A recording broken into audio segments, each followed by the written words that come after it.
Sleepovers are supposed to be fun. Movies, games, candy, and laughter. But on Halloween night, when the veil between the living and the dead is thinnest, even the safest sleepover can turn into a nightmare. Tonight, I'll tell you 3 terrifying tales. Stories of friends who thought they were just having harmless fun, but instead invited something sinister inside. Turn off the lights, grab your blanket, and pray you don't hear the whispers in your room tonight.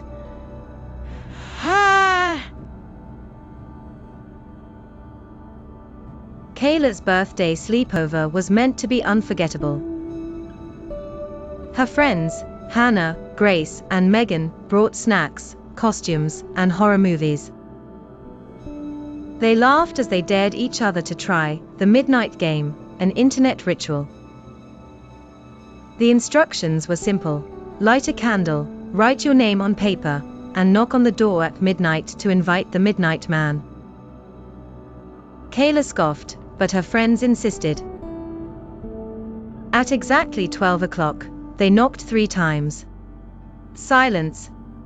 Then, faintly, came a 4th knock from outside.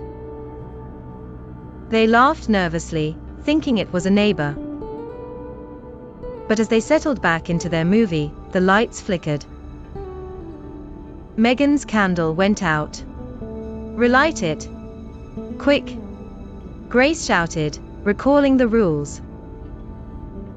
Shaking, Megan struck a match, but before the flame caught, she swore she saw a figure crouched in the corner, a girl in a cracked porcelain mask, watching. From then on, the air felt heavier. Their shadows twisted on the walls, not matching their movements. Every time a candle flickered, the masked girl stood closer. Sometimes at the doorway, sometimes in the reflection of the TV screen. They whispered about stopping the game, but Kayla reminded them, "You can't end it until 3:33 a.m. Minutes felt like hours. Grace tripped on the carpet, her candle rolling across the floor. When the flame died, the room dropped into icy silence. Then, a scream. Grace was yanked backward, dragged toward the hallway by invisible hands. Her nails scraped the floorboards, leaving bloody streaks, until she vanished into the shadows. The others huddled together, sobbing, candles trembling. The masked girl now stood inches away, her porcelain face cracked wider, revealing empty blackness beneath. She whispered in a child's voice, "Playtime isn't over." When dawn came, Kayla's parents found only her, shivering, muttering nonsense. The house was silent except for faint laughter that seemed to come from inside the walls. And on the living room table lay 3 porcelain masks, each one cracked down the middle, staring. Emma, Lily, and Ethan's parents thought a weekend in the family's old cabin would be harmless fun. Nestled deep in the woods, the place was rustic, its wood creaking with age. By nightfall, the 3 friends sat around a lantern telling ghost stories, the forest outside whispering in the wind. When Lily suggested they explore the attic, Emma hesitated. She remembered her grandmother warning, "Never disturb what sleeps above." But laughter drowned out her fear, and soon they climbed the rickety stairs. The attic smelled of dust and mildew. Beneath an old tarp, they uncovered a small child's bed, toys scattered as if abandoned mid-play. On the wall, scratched into the wood, were words, "Stay out." Ethan laughed nervously, but then a porcelain doll rolled off the shelf and stopped at Emma's feet. Its glassy eyes stared upward, and its mouth seemed cracked in a smile. That night, Emma woke to soft giggling. She sat up, heart racing. In the dim lantern glow, the doll stood at the foot of her sleeping bag.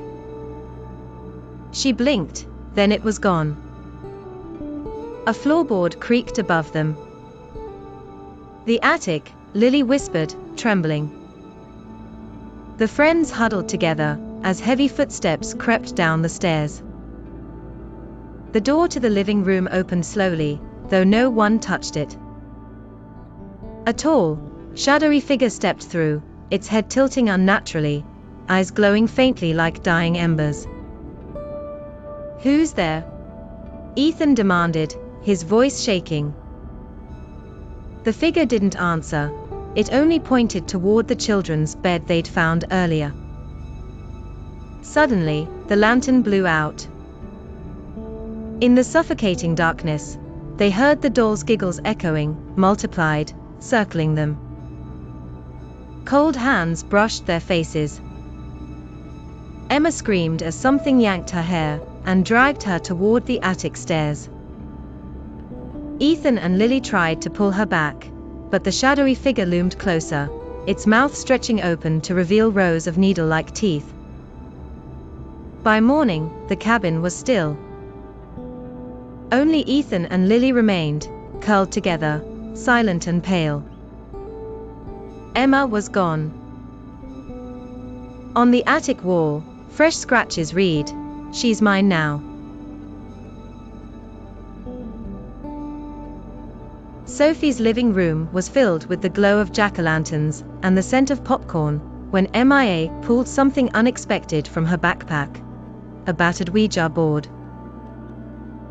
Jake laughed, calling it a party trick, while Alex muttered that it was stupid. But it was Halloween, and MIA insisted. They lit candles, set the board on the table, and placed their fingertips on the planchette. At first, nothing happened. Then the piece scraped slowly across the board, answering yes to Mia's question.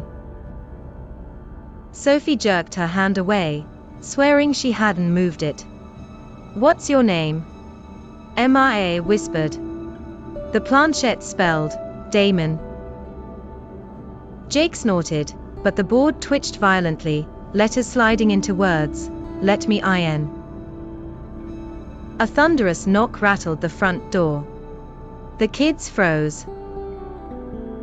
Sophie whispered that no one knew about the sleepover. When they checked, the porch was empty, the jack-o'-lanterns flickering in the wind. Back inside, the board spelled a new message on its own, "I'm already inside." The house grew colder. Sophie's reflection in the mirror grinned, though she did not. The TV blared static, voices hissing through, "Let me in." Then the board spelled one word, "Jake." His eyes rolled back, his body convulsing. A deep, guttural voice, not his own, croaked, "Let me in." When he sat up, his eyes were pits of black. His grin stretched impossibly wide. "You shouldn't have opened the door," he whispered as shadows slithered down from the ceiling and every candle went dark. By morning, Sophie's parents returned to silence. 4 sleeping bags lay untouched. The Ouija board rested neatly on the table as though never used. In the mirror above the fireplace, faint faces pressed against the glass, their mouths stretched in eternal, soundless screams.